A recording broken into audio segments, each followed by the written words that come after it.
అందరికీ నమస్కారం. ఈరోజు మార్నింగ్ న్యూస్. అసెంబ్లీలో బూమ్ బూమ్ బీర్లపై సీఎం స్పీచ్. ఏపీ దేశంలో దొరికే లిక్కర్ బ్రాండ్లు ఏపీ నుంచి పారిపోయేలా వైసీపీ నేతలు చేశారని సీఎం చంద్రబాబు అసెంబ్లీలో ఆరోపించారు. బిల్లులు, ఆర్డర్లు ఇవ్వకుండా వారిని ఇబ్బంది పెట్టారు. 2019కి ముందు 31 బ్రాండ్లు ఉంటే వైసీపీ పాలనలో 2 బ్రాండ్లు మాత్రమే దొరికేలా చేశారు. బూమ్ పేరుతో బ్రాండ్లు తెచ్చారు. Boom classic beer, super strong, superior strong అంటూ బీర్లు తెచ్చారు అని సీఎం అనగానే సభ్యులంతా నవ్వేశారు.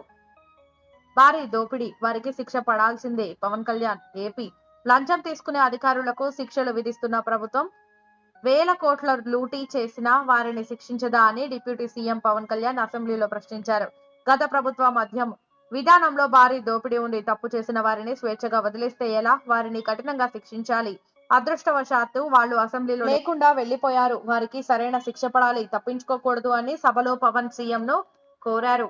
రాష్ట్రంలో మద్యపాన నిషేధం అసాధ్యం. పవన్ రాష్ట్రంలో మద్యపాన నిషేధం అమలు చేయడం అసాధ్యమని డిప్యూటీ సీఎం పవన్ కళ్యాణ్ అన్నారు. మద్యానికి బానిసలైన వారి కోసం డి అడిక్షన్ సెంటర్లు ఏర్పాటు చేస్తామని అసెంబ్లీలో చెప్పారు. ఆదాయంలో 10% వీటి కోసం కేటాయించాలన్నారు.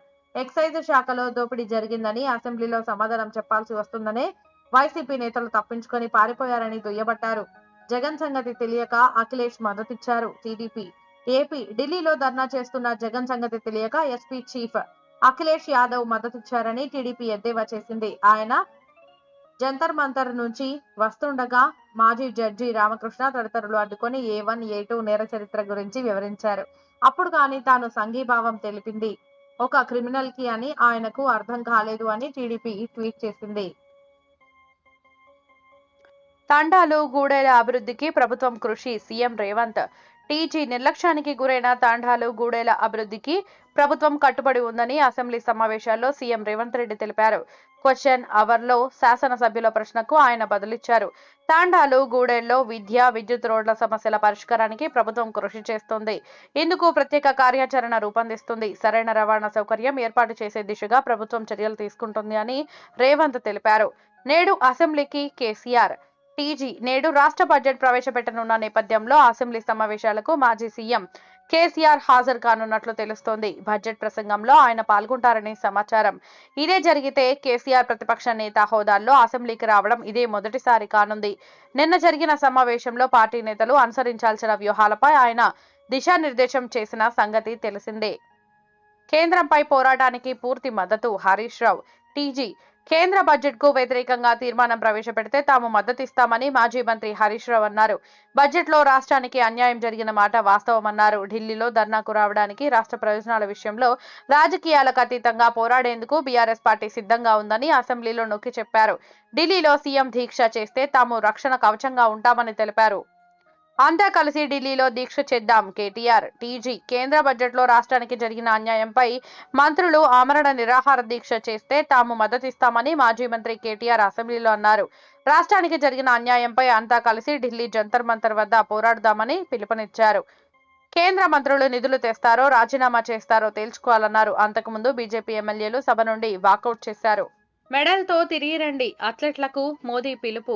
ఈ నెల 26వ తేదీ నుంచి ప్రారంభం కానున్న ఒలింపిక్స్ 2024లో పాల్గొనేందుకు పారిస్ వెళ్తేన్న భారత అథ్లెట్లతో ప్రధాని మోదీ ముచ్చటించారు. జట్టులో మొత్తం 28 మంది సభ్యులుండగా గత Olympics gold medallist javelin player Neeraj Chopra Bharat కు నాయకత్వం వహిస్తున్నారు. క్రీడా రంగంలో అత్యుత్తమ ప్రదర్శన కనబరిచి దేశానికి గర్వకారణం కావాలని మోదీ ప్లేయర్లకు పిలుపునిచ్చారు. మెడల్తో తిరిగి రావాలని ఆకాంక్షించారు. రైతులను పార్లమెంటులోకి రానివ్వడం లేదు. రాహుల్. తమను కలిసేందుకు వచ్చిన రైతులను పార్లమెంటులోకి అనుమతించడం లేదని కాంగ్రెస్ ఎంపీ రాహుల్ గాంధీ ఆరోపించారు. వారిని తన కార్యాలయానికి తానే ఆహ్వానించానని చెప్పారు. బహుజా రైతులు కావడం వల్లే వారిని లోపలికి రానివ్వడం లేదేమోనని అసహనం వ్యక్తం చేశారు. పార్లమెంటులోకి అనుమతించకపోతే బయటే రైతులను కలుస్తానని అన్నారు. అటు బడ్జెట్ ను వ్యతిరేకిస్తూ ఇండియా కూటమి నేతలు పార్లమెంటులో నిరసనకు దిగారు. చిట్టీలపై కామెంట్స్, సభలో నవ్వులు. టీజీ అసెంబ్లీలో ఆసక్తికర చర్చ జరిగింది. బీఆర్ఎస్, బీజేపీ సభ్యులకు హరీష్ రావు చిట్టీలు అందిస్తున్నారు అని డీసీఎం బట్టి సెటైర్ వేశారు. మరి మీకు రేవంత్ ఇస్తున్నారుగా అని హరీష్ అనడంతో ఆయన సీఎం, నేను డిప్యూటీ సీఎం కాబట్టి అందులో అర్థమవుంది, మీరు బీజేపీ వాళ్లకు ఇవ్వడం ఏంటి అని భట్టి ప్రశ్నించారు. పక్కనున్న CM Revanth BRS Harish, BJP Harish ద్వారా ఆ పార్టీ ఫ్లోర్ లీడర్ కు చిట్టీలు అందిస్తున్నారు అని వ్యాఖ్యానించారు.